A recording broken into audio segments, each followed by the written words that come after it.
in order to persevere, you have to stay so close. You have to walk so close with Jesus, and it's not like make sure you have your quiet time every morning. I mean, like, just like in your moments, like, Lord help me all the time, because as a human being, I'm really not that strong, and I'm really not that wise. And I'm like, right? Like, we need the Lord. And so it's just walking with him.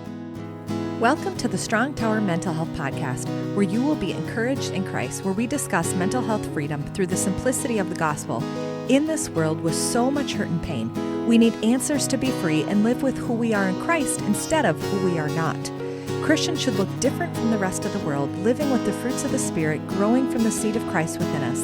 In this podcast, I bring in topics like inner healing, deliverance, counseling, coaching, trauma, healthy relationships, neuroscience, healing, and more. I interview amazing guests with incredible testimonies that will move you into your own freedom and, most importantly, know Jesus more. You will be inspired, encouraged, and transformed by what Romans 12:2 says, the renewing of your mind and not the patterns of this world. I am a licensed marriage and family therapist, but what's more important is that I am simply a little girl sitting at the feet of Jesus, being curious. This podcast is not a substitute for counseling or psychiatric care. If you are in a crisis, call or text your local crisis center or visit suicidepreventionlifeline.org. Come along with me in this journey where Jesus is in our mental health and freedom is where we live.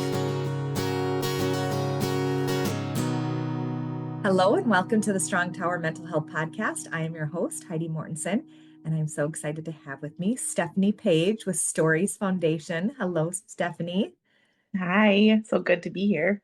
Yeah, and we've known each other for a few years, even before she started a cafe here in Blaine, Minnesota. And before that, so I knew you before you built this cafe. God put a dream in your heart and made it happen, but that's just a little bit of it. There's a ton more that God has done through your life. So I'm really excited to hear your story and why you are where you're at right now. So go ahead and just share a little bit about yourself and how you have gotten to know the Lord, and we'll get into Stories Foundation. Yeah. So I did grow up with parents who really love Jesus, and I feel really grateful for that. And from a young age, just went to church. And actually, if I look back at my young self, I think I felt kind of like a know-it-all when it came to God and church. And I never wanted to leave church. Like, my mom talks about how I wanted to be VBS all summer long, which, now as an adult. Whatever. That sounds horrible, but no, it's exhausting. But I just loved it. I loved everything about it. But when I was 5, I remember saying the prayer, a prayer of asking Jesus into my heart and that whole thing. And I remember that. But when I was 10 years old, I went to camp, and the speaker at camp that week, he was a cartoonist, and he drew out the last week of Jesus's life. So every chapel night was a different moment in the last week of Jesus's life as he went to the cross. And then the final night was the cross. And that final night, I remember that I felt really sick. I felt nauseous. And so my whole cabin went to chapel, and I stayed back. And I remember I was laying on my, little bunk bed, and I felt like, you need to go to chapel. And so I got up and I went to chapel, and my cabin was sitting in the front row in chapel, and they saved me a seat right on the end. And so I just sat with my cabin. And that night, the speaker, cartoonist guy, he went through what Jesus did for us on the cross and what he went through. And even though I'd heard it so many times in my little 10 years of life, that night I finally understood. Like, I remember thinking, I'm the oldest. At the time I had 2 siblings. I'm the oldest of 4. And I remember thinking about how I had been not kind to my brother and sister. I remember thinking about how I hadn't, like, how I thought mean thoughts about my mom and my dad. Like all of a sudden I saw, right, who I really was in my mind. And then he drew out the crown of thorns, on the head, and the nails and in his hands. And I just started, like, crying, just weeping, and just realizing what Jesus did for me. And I remember thinking, if he gave his life for me, then I'll give my life for him. And it changed me. And I always say, I joke, I don't have a great memory. I joke with my kids, but I remember that night like it happened yesterday. And since then I was different. I remember even going home and my mom being like, "You're different. Like you really did meet Jesus." And I'm like, "Yeah, I really did. I really met him." And so meeting Jesus has impacted my entire life. And when I look back on everything that I've done and where he's led me, I think everyone always asks me what my why is. And really, really my deepest why is that I want people to know Jesus like I have. And that really does sum it up. I think the bottom line is that walking with Jesus as my close friend I don't, there's a lot, there's a lot of things, right? There's a lot of things in the church world. There's a lot of things in religion and spirituality in the world, but I can't deny that Jesus is real. I was even just thinking the other day, I talk to Jesus, like I talk to God, like he's for a very long time, like for, most of my life. And if that makes me crazy to some people, well, I chalk me up because like I really believe and I really have experienced God. And so yeah, that relationship just really, I would say it colors everything I've done. So That's so beautiful. And it's inspiring. It pulls me to want to do that. So listening to you, I feel his presence and it motivates me and inspires me because of him. mhm. You're the vessel and yeah.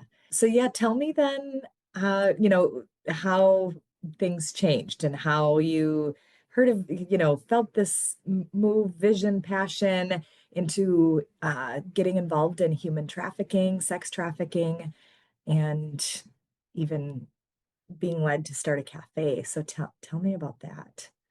Yeah, so I spent my 20s on the mission field, my early 20s.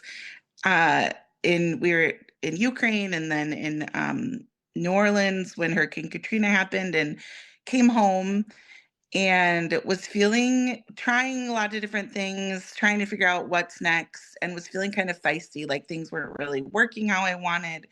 And I remember just one day in the shower saying to the Lord, like, you said you provide for all my needs according to your riches and glory. So, like, I quit, like, hands off. Like, you show me the way, you provide. It was kind of like I'm kind of feisty. So, then it was a week later or so, I was on a road trip with my mom and dad. We were going to the wedding of a family friend. And my mom got a free book on her Kindle, and it was about um, human trafficking internationally. And I was sitting in the back, my dad was driving, my mom was reading, and I just remember thinking, this is not okay, and something has to be done. And it was like the Lord said to me, yeah, what are we going to do about that? And I was like, well, I do not know. And Right. at the time, What book was it? we followed, yeah, it was Remember what- called Passport Through the Darkness. Yeah. And at the time, my mom and I had read a lot of Mark Batterson, so I don't know if you're familiar Yep, the with circle him, but he's a maker. pastor Yep. in DC. Yep.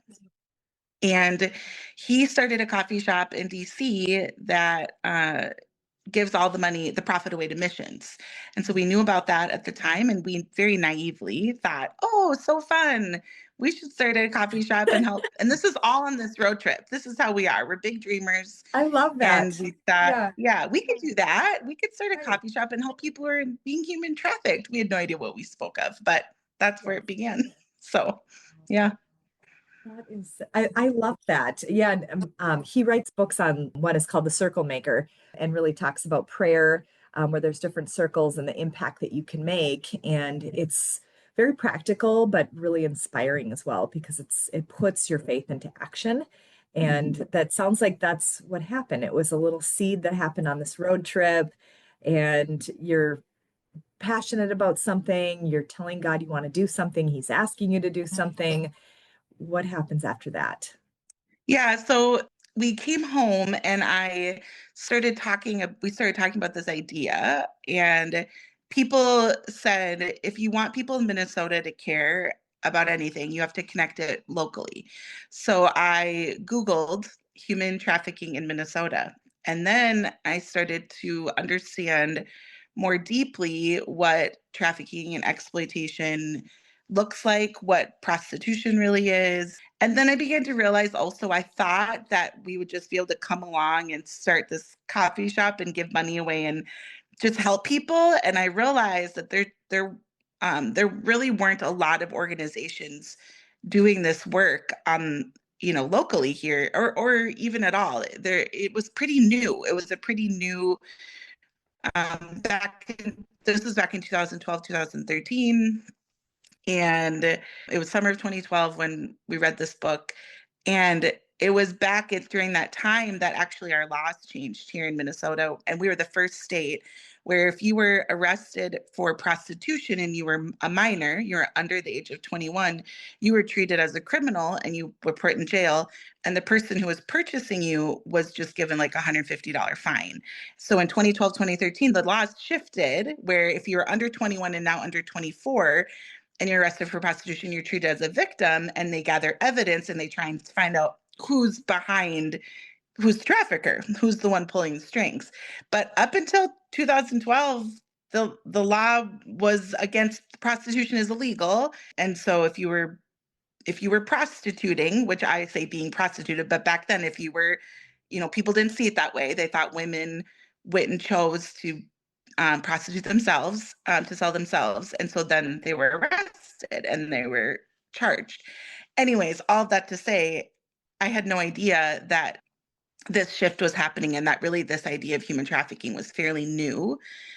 With the language that we have now was new back then. And so began to educate myself. And at the time I ran a company with some friends. We did conferences. So I'm a communicator and I thought, oh, well, everyone's going to want to know about human trafficking.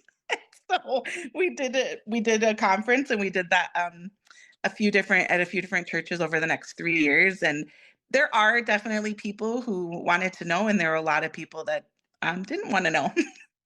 That's the beginning of the journey. So Yeah, what did you find with the didn't want to know? Because that's definitely something that I remember the very first time that I heard a talk about human trafficking, and it took me a little bit. It was kind of like getting a meal that was just too much to chew on. And I had to sit with it, maybe wait for it to get a little cooler and then chew on it a bit, go back to it and chew on it a bit. And it took me a few times. But I also was asking God, like, I need to understand this. Help me to understand this. It's kind of like warfare. You know how, like, a lot of Christians will be like, oh, I know it says that in the Bible. I know that we need to cast out demons, or I know that deliverance is real. It's kind of there, but it's out there. It's not something that's in here. It doesn't impact my life. Would you say it's kind of like that, where it's like yeah, hard to process and also just keep it out there? yeah, definitely. I think a lot of what you said is what a lot of people feel. And it's a super overwhelming topic. And I think human trafficking is one of the darkest things that we have. And so when equate it to warfare, that yes, because I think that for a long time, the enemy kind of had free reign here because those of us who follow Jesus weren't aware or have struggles adjacent to human trafficking. And so then therefore we want to keep it in the dark. And I've been meditating this week on John 3 about how right after John 3:16, it's this whole section about how the evil deeds lie in darkness and that we want to bring it into the light and the truth. But when you have shame and when you're struggling, you don't want the light on whatever it is, right? On your sin or the things you're struggling with. And so there is a huge, I think there's ties there, especially as believers when we talk about this issue. And it's a very overwhelming topic and it's very, very dark. And then when you start to connect it to locally, so I think a lot of people will talk about human trafficking internationally. And yes, we have human trafficking internationally and it's terrible. But when you start to say, well, it's not just an international problem, but it's very prevalent here in our communities, in every community, I think that can just be a lot for people. And then when you start to talk about pornography or, you know, stuff online, I think it just really overwhelms people, and it touches really, it goes from being like, oh, that doesn't impact me at all, to like, oh my goodness, that impacts me in ways I don't even know what to do with. And so yeah, it's been a journey to realize all that and to hold it and to be compassionate with the hearers too. While also I feel very strongly that we can't ignore the things that we're all struggling with and that are real, and but also, people are hurting on both sides. So yeah, it's complicated and it's heavy and it's dark. Yeah, that's actually really helpful. You're the first person that's helped me to understand that the sin that people are struggling with, whether it's a porn addiction or some sort of behavior, whether it be calling escorts themselves or Strip clubs. partaking in strip clubs, that is something that stops people from even wanting to know. I think if the Holy Spirit's convicting, and if they're a Christian, that they need to hear your message though. And I feel like God's going to do the work God's going to do. You just might be the seed planter at that point with those people. But your passion and your mission isn't necessarily those people with addictions. It is more the victims of sex trafficking, human trafficking. I mean, that's more of who you're helping and more of what you educate about, correct? Yeah, yeah. So we really talk about the root causes of human trafficking and sexual violence. So we do talk about, I always talk about, we do a lot of talking about manipulation, why we have exploitation. Even when we talk about labor trafficking, why do we have labor trafficking? It's, and, greed, materialistic culture. We're very over sexualized. So all those things. So there you go, right there. That's gonna touch us all. Like, and I think we want it to not be our problem. And so when I come in, I'm like, well, actually, it's all of our problem together. It's not just, there's not, I think we want there to be this villain. We want there to be like a evil bad guy. We want to hate that, whoever that is. And I think what I want us to understand is this is a shared cultural issue. We've created a greenhouse in our culture that allows for human trafficking to happen. And then, yes, because we have done this and it's gone unchecked for so long, we have a lot of people that have been really hurt, like exponential trauma, deep wounds over a long period of time.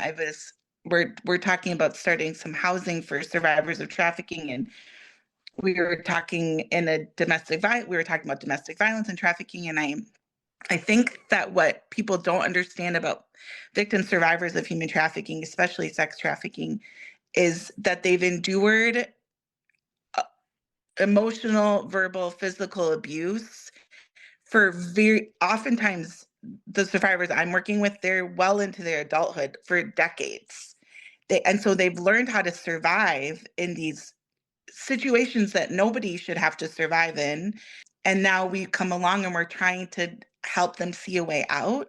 And it's very, very complicated. And so, yeah, we do a lot of education about what does it actually look like, and then what are the ramifications of that, like the real life consequences for people, and how do we now bring restoration by helping?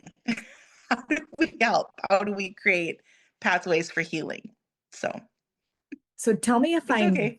on or incorrect about this, because I see in my practice almost like a continuum of where we can become victims. Some are, you're at a mall and a kid can be taken at teenage years. They come from a decent home, but somehow they're away from their parents. It also could be, a boyfriend that seems like a good guy, but he's the one who's actually hired by someone else and he's just trying to make a living or make money. And he then ends up trafficking his girlfriend. And then we can get to a whole other level, which is the family's a part of this, and mom is trafficking her daughter. And so at a young age, the mom is trafficking little girl. That little girl then becomes, like you said, it becomes part of her system of how to survive. I'm going to say most of those people become dissociative, and which is like fragmentation in their brain, and it's just a way to survive. So that makes it even harder as they become an adult because they've learned this brain coping mechanism that not only are they dissociating, they probably can't even really remember a lot of these memories. So it feels like a little bit of a continuum. So tell me if I'm right about that or what I have missing with that. Yeah, I think that's exactly right. And it can happen starting when you're a child, like you Mhm. said, and familial, or like someone close to you could be maybe a coach, someone that has a lot of access to you, maybe, a youth pastor, someone that works in a youth group, things like that, all the way up to, I've heard quite a few stories of 17, 18 leaving home for the first time, and like the first person they meet, in the world is their boyfriend that then becomes their trafficker. And even, I mean, there's even adults. There was this one story I heard. She was well into her adulthood and she was targeted, kind of like a date rape situation, but not rape, drugged, and then taken to a store, and it was a miracle she was helped. But yeah, they really do target all kinds of people. It's not as much kidnapping as it is relational, though. We really see, Yes. especially now that we see, it's you build trust with the Yeah. purpose to exploit later, which is, I think that's what's so insidious about it, is that it's very intentional. They It's not healthy. Like, if any one of us who is like, oh, we know what healthy relationships are, if you see it, you might have red flags, but it is going to look like a relationship for a while. And that could be 3 months, 6 months, even a year before the actual trafficking happens. And I think that also could be what's hard for people is like, let's say a family sees this boy that their daughter's dating and he's coming in the home and they're building trust. And you think, well, he's a good guy. Your brain never could think that he'd do anything wrong. Correct. And this is where I would say ignorance is a problem and that we can't be ignorant. We do have to be aware. We do have to be praying for our kids, praying for ourselves, our children, our community. So can you get us up to speed then with, you had this, oh, let's start this cafe, and it actually happened. You did actually build the cafe, but what does the cafe do besides make coffee and have a meeting place for people? What else are you guys doing with the cafe? Yeah, so we're a nonprofit that runs a cafe that's one of our programs. And so, first of all the money that comes in through directly supports our programs of awareness and survivor support, and then talking about healthy and unhealthy relationships with kids, teens, and families, which is that I think, especially in Minnesota, we don't want to have hard conversations. I think it's uncomfortable and we don't want to butt in, and we don't want, we're very sensitive about all that. But what's happening is we are ignorant, and then people are being taken advantage of. So the profit from the cafe supports all of that. And then we also, we're in the beginning stage of creating a job training program that, so we'll create products that will then be sold in the cafe space. And we have provided jobs to a few survivors, over the last year that we've been open. And then we have a support group that meets on Tuesday nights for survivors of trafficking, a therapist-led support group, in the cafe. And then we're starting this housing, and we do awareness events there. It's a safe community for survivors, so a lot of, survivors have found us because of the cafe, and they kind of will drop in. And then the cafe itself, I think, for me, is like a microcosm of what I wish the world would be. Not that we're perfect, because we're not perfect, but just this idea that if we see each other and if we care about each other, if we see each other's humanity and we love each other well, I really think that we will change a culture that sees humans as objects and wants to exploit them. And so that's what we try and do there, is just to value the person in front of us, and say that, hey, you matter. And when we come together, we can change really big, hard, overwhelming issues. We can do something together. And can you give us a little tidbit of what healthy relationships are, something that you would teach for young people and I guess all ages, but what would be something that you would teach in one of those educational classes?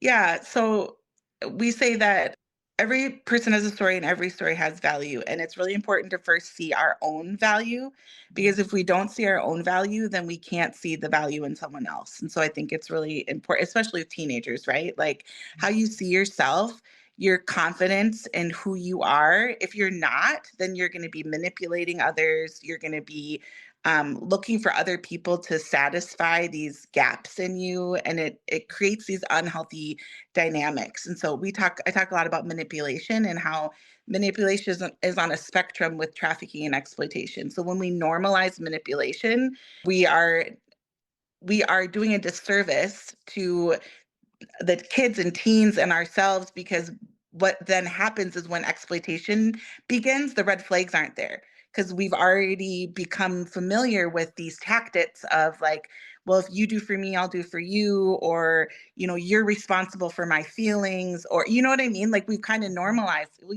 Heidi, this is your whole life, this is your work.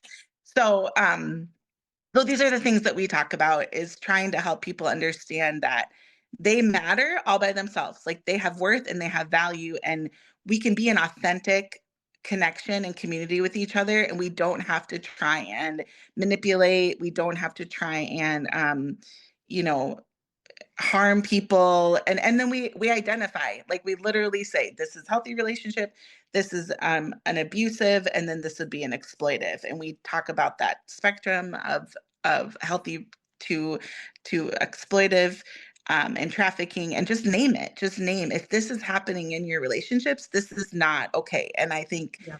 especially with teenagers, with the internet, with texting, I have teenagers, and I realize like this is so different than when I was growing up, Right. like Right. this constant access that they have to each other and the expectation of constant communication. And it's like, we have to, as parents, we have to be aware, and we have to speak about boundaries and, Yeah. hey, that's not okay. That's not healthy, Yeah. because we're setting a precedent for our kids, or we're Right. allowing a precedent to be set without realizing it, I think, where it's Right. setting them up for abusive slash, at the very least, unhealthy patterns in relationships. So Could you give me the difference between abusive versus exploitive? What's the difference between that? yeah, so abuse would be maybe like financial abuse, or like verbal abuse, like telling someone that they don't, like, they don't matter, like Mm. controlling what they do, controlling what they spend, that kind of stuff in a relationship. Where it Yeah. becomes exploitive is where exploitation is two people, and where, let's say that somebody need someplace to stay for the night, and or they need something that's a value, like food, shelter, clothing, even saying like, I like being loved, known, valued. Like if you think of Maslow's hierarchy of human needs, if they need those things, and they say, well, in order for you to get any of that, you need to sleep with me, it's an exchange. That's two person, that's exploitation. When it becomes trafficking is when there's three people. So if they say, well, in order to have any of these things of value, now you have to sleep with this person, and then that's where it becomes trafficking. So that's the difference between, Mm. abusive would just be like that physical abuse, obviously, and then financial or verbal abuse. And then where it becomes exploitation is where something of value is exchanged. And then trafficking is where it happens with a third party. Yes. And then manipulation is really kind of part of the grooming Yes. that allows someone to be a victim of the abuse, the exploitation, because we're kind of ignorant to, I shouldn't say ignorant, but it's, you're not able to recognize the pattern, so it's why Yes. it's good that you're teaching to be able to recognize it. So if you're in a relationship where some of these patterns are happening, you can say, nope, this isn't okay. And you as a person, because you know who you are, can say no. So can you tell us some manipulation and forms of manipulation and ways? Because I think sometimes people don't know that Yeah. they're being manipulative or they're being manipulated. Yeah. So an example I use, and it's not perfect, no analogies are perfect, but when I talk to teenagers, I say, it'd be like if I walked up to a group of friends and I was feeling really insecure, and I complimented you, but my only goal in complimenting you was that you would compliment me back. That's manipulative. That's me saying, oh, I think you're so great. So that you'll say, oh, I think you're so great. Right. Now, an authentic encounter in that same situation would be me going to my group of friends and saying, I'm feeling super insecure today. Like, am I okay? And then they're all going to authentically go, oh, you're great, obviously, right? Like that's an authentic connection. So it's not that we can't be vulnerable or honest. We should be, but we shouldn't give someone something with the sole purpose of them giving something back to us. That's manipulation. It's saying, I'm going to control this friendship or this relationship. I'm going to meet your need so that you meet my need. Well, that's not a generous connection. That's a manipulative one. And so I think we all do that a lot. And I was even talking to a group of parents earlier this a couple of months ago, and they're like, well, we've all done that. I'm like, yeah, exactly. And that's why we have to be aware of it. And we have to be conscious and intentional to know our worth and value. So I love Jesus. So I am fully loved, and I do not need anyone else to audience of one, right? Like I don't need anyone else to validate me. I don't now this is not easy, right? Because we're human, but I am fully loved. And so out of that love that I get from my Father, I get to generously love others. And I get to, it doesn't matter what they think of me. I can be honest. I can be authentic. I can be vulnerable. Obviously, have boundaries and don't give everything to everyone, but we can have these authentic connections because I don't need you to love me for me to be okay. And I think that that's it's exactly what that does is it sets up this exchange mentality in relationships. And so we don't have then those red flags when the exchange becomes sexual, when it becomes things that are very, very harmful. We don't know that it's wrong because that's how we've done relationships. Yeah, that is this is really good. And just having that awareness of ourself too. Yeah. Like when we can do those things. Before recording, I had asked you if how are you still on fire and how do you stay passionate? And one of the things you told me was that you just feel really grateful because God is in this, you're walking in God's will. What can you share for those of us listening and where maybe it's not sex trafficking, but maybe it is, that there's something that there's a pull that we feel God leading us to do? How do you stay connected with God when you have something that, worldly wise, it looks very difficult, but with God, it's like, it's just what he does. How do you as a human stay encouraged? That's a good question. I think you have to stay connected to God's heart and who he is like for you. And I think I so desperately want people to know Jesus as I do. And I believe that this is the way he's called me to show people, one of the ways he's called me to show people who he is. And I think I see him answering so many of my prayers. Like I've prayed for a long time. How do we disciple? How do we, how do we evangelize? How do we tell people? And in order to persevere, you have to stay so close. You have to walk so close with Jesus and it's not like make sure you have your quiet time every morning. I mean like just like in your moments, like Lord help me all the time because as a human being, I'm really not that strong and I'm really not that wise. And I'm like, right? Like we need the Lord. And so it's just walking with him and then just being obedient. And when it gets hard, because it's going to be so hard, and when it's not anything you thought it was going to be, which is exactly how God works, then you just go back to him and you say, okay, I'll keep following. And I think for me, when it comes to human trafficking, it's like the problem never got solved. It just got worse. So what was I going to do? Just quit?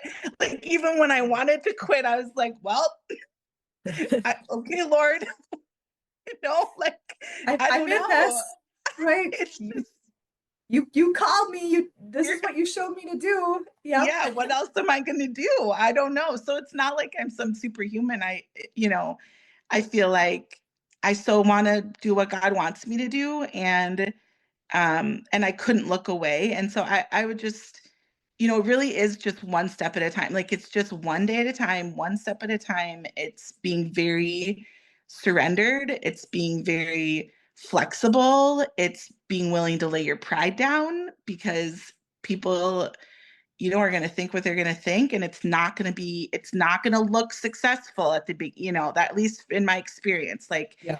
it's going to be messy, and his ways are not our ways. And so, yeah, just stay the course and stay close to the heart of Jesus, because what I've learned through all this is his heart is for people, and his heart breaks when people are being abused. And even just reading the Old Testament, like every time God brought judgment, part of that was because people were being abused. God is not okay when people are hurt. And I think that really drives me, that he wants his people to know that he loves them, and that and it's through us. Like he brings, why did he choose it this way that he did? He brings restoration through us.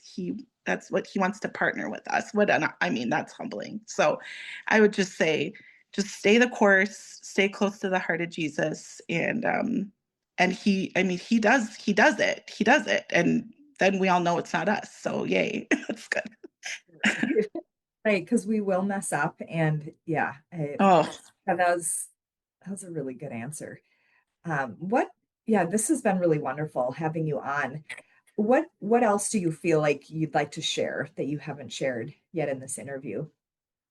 I mean, I just want everybody to know that I think that we can, and as Christians too, I think we can think that we don't matter, like whatever we have won't make a difference. And we live in a broken, hurting world, and the broken, hurting world needs Jesus. And I still really believe that. And Jesus lives in those of us who believe in him. And so it really is important that every single person who says they follow Jesus, walks closely with him, is being changed by him, and then is being obedient to go love people the way that he's asked them to. And I really believe that that is what changes our what will change our world and what changes our communities. And it starts small. Like it always is small. And it even when it's big, it's still small. It's just one person at a time, one interaction at a time, one step of faith at a time. And so yeah, do the thing that God is asking you to do. And it's worth it. It's always worth it to follow Jesus to the hard places. So I'm so grateful for you in this time and what you have shared. And so people can get a hold of you by going to storiesfoundation.org. And you are a nonprofit, so people can donate, they can come to your cafe, they can purchase things. You also sell items as well. So is that available on your website? Like jewelry? What else do you guys sell? more in store. So you'll have to Okay, come to the okay, cafe to see got what it. we have. Okay, got Yep. it. So you sell products as well as just donations, and then you also do events, correct? Yes. And they can find all that information on your website. So I will make sure to put the link there. And I'm going to just spell it out for those who are listening.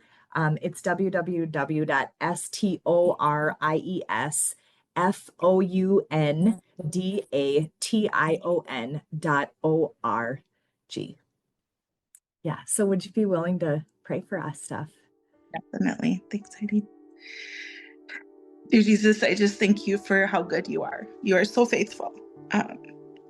And I thank you for how you love us. And I thank you for how you care for us. And I thank you that you've chosen to invite us into the work you're already doing in this world. And so I just pray today for anyone who's listening who is feeling that pressure in their chest that you're calling them to something big or small. I just pray that they will just move closer to you, because it is a safe place to be close to you.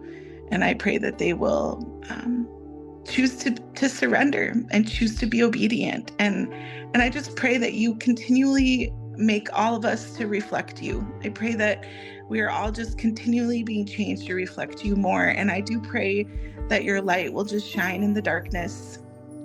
And I know it does. And I just pray that more of those of us who follow you will choose to be more surrendered and more obedient so that we can see more of you in our world. And I ask for that. And I just pray that everybody listening will just know right now how loved they are, and that to walk with you is the best place to be. In your name, amen. I just have a sense to pray for.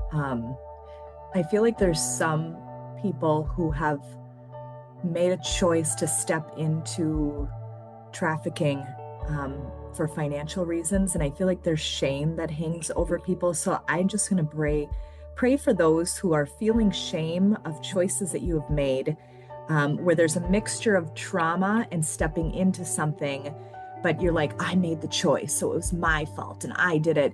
And just want you to know that there is no shame in that, and that you're not alone, and it's okay. And I just pray for God's peace and his love to come over you for those have been, because you're still a victim. Even if you chose and you said, I need money or I need this, you still were choosing. And I pray for God to come in and heal that part of your heart. And I want to pray for those who have stepped into this as even a perpetrator, because you're trying to make money as well. And I pray for God's grace to come upon you. There is mercy available, and he heals those. And I feel like there's some people that need to speak up about this, like, that was me. And because we need more of those who are comfortable being able to say, this was my story, this was what happened. Because like Steph says, your story matters, and there are other people that have gone through the same thing. So I just bless all of those who have been victims, no matter what side. And we just pray for God's healing over you. Amen. Amen. Yes. Well, thank you so much, Stephanie. This has been wonderful having you, and I'll look forward to seeing you at the cafe. Sounds good. Thank you. Thank you for listening to the Strong Tower Mental Health Podcast. I would love it if you would rate and review the show on Apple Podcasts and subscribe wherever you listen. Your review helps the show reach more people and spread mental health awareness with Jesus. You can also check out my book, The Brave Encourager, wherever books are sold, and check me out on Facebook, Instagram, TikTok, YouTube, or my website at HeidiMortensen.com. See you at our next episode.